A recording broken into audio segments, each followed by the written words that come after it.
Bonjour, mon nom est Jean-François Jutras. Je suis conseiller pédagogique pour le Centre de services scolaires de Montréal et je suis également collaborateur ici. Mon parcours diversifié m'a mené à m'investir dans de nombreux projets impliquant la formation à distance.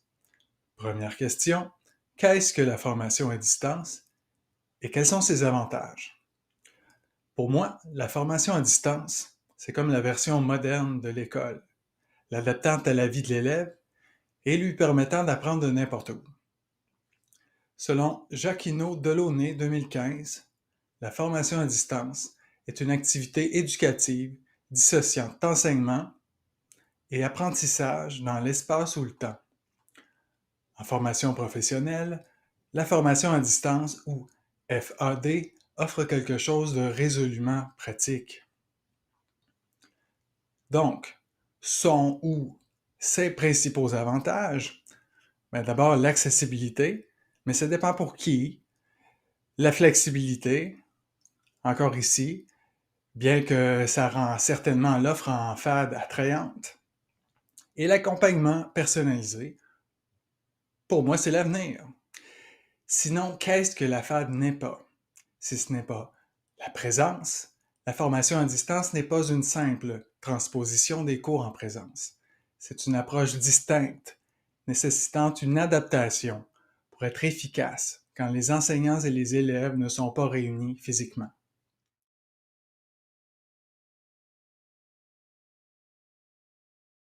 Deuxième question. Concrètement, sur le terrain, à quoi ressemble la formation à distance? Typiquement, les élèves accèdent à des cours en ligne, parfois en visioconférence, ils peuvent participer à des exercices interactifs. En formation professionnelle, la FAD s'adapte à tous les niveaux d'habileté technologique. Le confinement de 2020 a montré la nécessité de s'adapter rapidement à l'enseignement à distance. Malheureusement, le personnel de formation a dû composer avec un manque d'équipement et de nouveaux outils technologiques.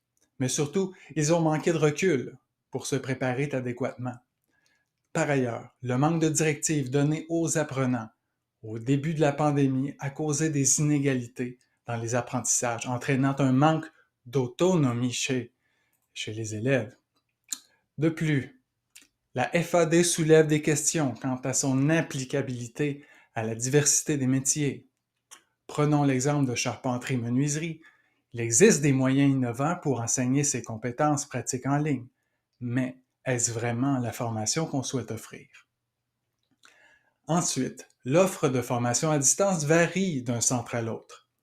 La montée du télétravail appelle à réagir et à préparer les élèves au monde du télétravail qui les attend, et ça a un impact sur l'offre en FAD.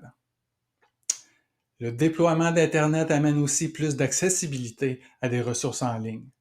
Bien que ça encourage le partage de connaissances ou même une culture de collaboration, il reste des défis à surmonter.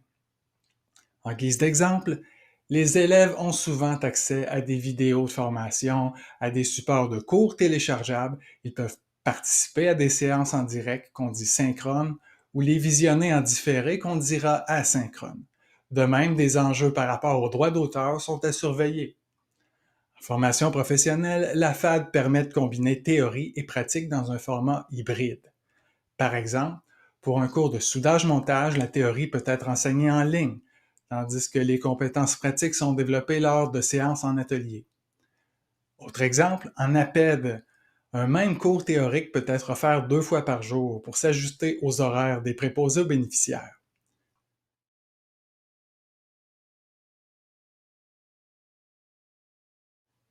Troisième question.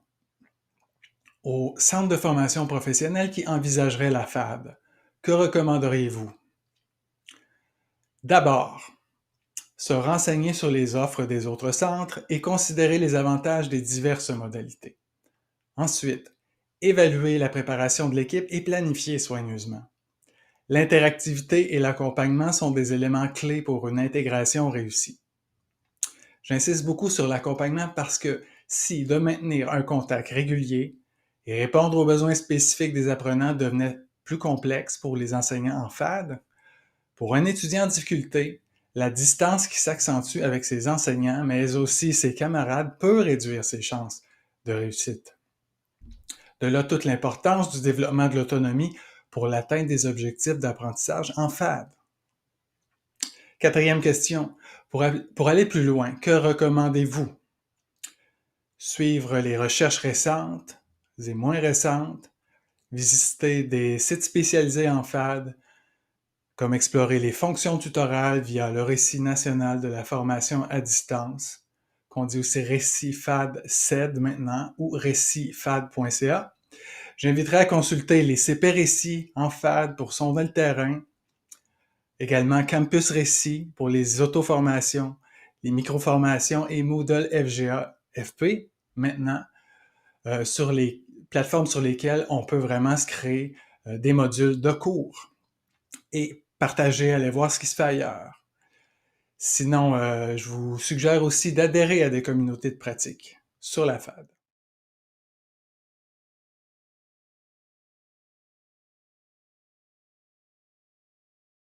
Première question. Vous nous avez dit lors de l'introduction que la FAD, c'était l'accessibilité, la flexibilité et l'accompagnement personnalisé. J'aimerais maintenant aborder sa mise en œuvre concrète sur le plan didactique. Qu'est-ce que ça prend pour faire de la FAD efficacement? Prenons comme point de départ l'autonomie de l'élève. On peut partir du principe que tous les élèves ont participé à des cours en ligne.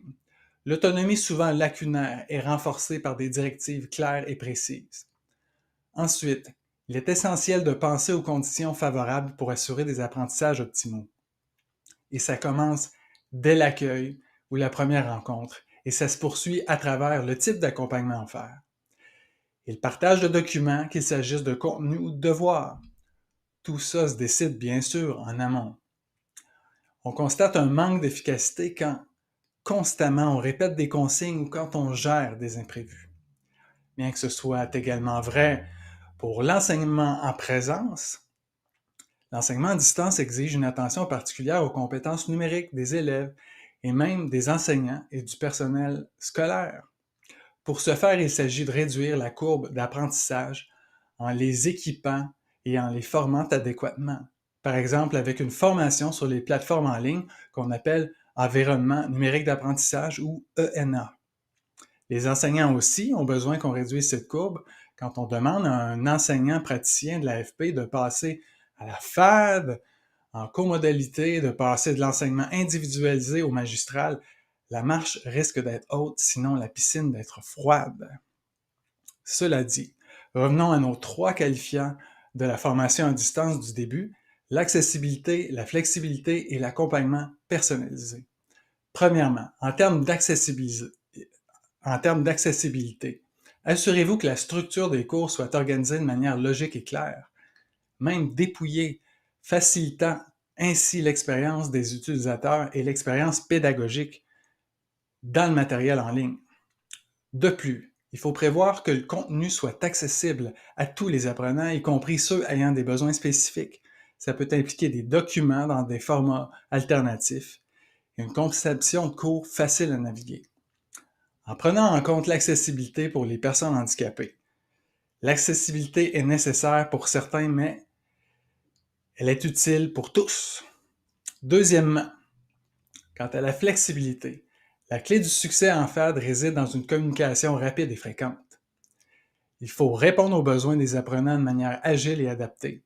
En même temps, il faut savoir mettre ses limites parce que les élèves peuvent écrire à leur enseignant en dehors des cours. Troisièmement, l'accompagnement personnalisé efficace permet d'analyser les particularités de chaque élève en permettant d'identifier rapidement le portrait de l'élève, leur progression, leurs forces et leurs défis, et cernant mieux le profil cognitif et socio-affectif, on peut offrir une variété de ressources pouvant accroître l'autonomie et renforcer la persévérance des apprenants. Si la FAD ne supplante pas la présence, je crois qu'un ensemble de mesures adaptées permet d'augmenter la proximité.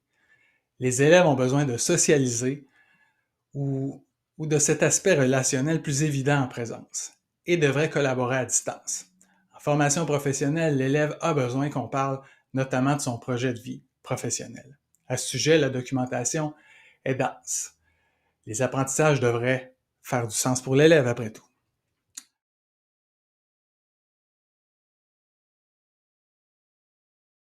Deuxième question. Avez-vous des outils ou des suggestions de matériel pour les enseignants qui nous écoutent? D'abord, je suggère le vérificateur d'accessibilité de Microsoft, qui est un outil fort intéressant pour que les supports de cours soient facilement accessibles à tous, y compris ceux qui ont des besoins spécifiques. Proposant du texte alternatif pour les images ou signalant les problèmes de contraste de couleurs. Ensuite, je ne voudrais pas dénigrer les autres environnements numériques d'apprentissage. Pour se faire un portrait efficace et rapide de la progression de l'apprenant, j'aurais tendance à suggérer l'ENA Moodle. On le considère pour surveiller les données, automatiser des rétroactions, mais pour rendre son cours autoportant. C'est un outil qui demande un temps d'appropriation, mais il offre généralement plus de flexibilité. Ensuite, sous toute réserve, dans les établissements scolaires, on retrouve parfois de l'équipement datant du confinement de la pandémie pour offrir la formation à distance qu'on dit parfois comodale. Par exemple, des caméras 4K ou à haute définition qui suivent le locuteur, des micros qui peuvent capter le son de la classe, qui permettent l'accessibilité aux élèves en classe et à distance à la fois et en différé si on en fait le choix. Troisième question, en terminant, quels seraient les pièges à éviter pour un prof qui débute la FAD? Top 3 des pièges qui peuvent être évités. Premièrement, présumer que la FAD est une solution de facilité. La formation à distance demande autant d'efforts, sinon plus, qu'un cours en présence. Il ne suffit pas de déposer des ressources en ligne pour être efficace. 2. Sous-estimer l'engagement des élèves. L'enseignant doit être proactif dans la communication avec les élèves et ne pas présumer que le silence signifie la compréhension ou l'engagement. 3. Travailler en isolement. Je termine en soulignant l'importance de la collaboration et du partage de ressources. Pour moi, ce serait une erreur que de créer tout le matériel de zéro. Lorsqu'on crée son cours, les ressources peuvent être disponibles quelque part et on peut sauver énormément de temps. Donc, en FAD, tomber dans des pièges fait aussi partie du parcours. Après tout, c'est à travers ces erreurs qu'on apprend et qu'on progresse.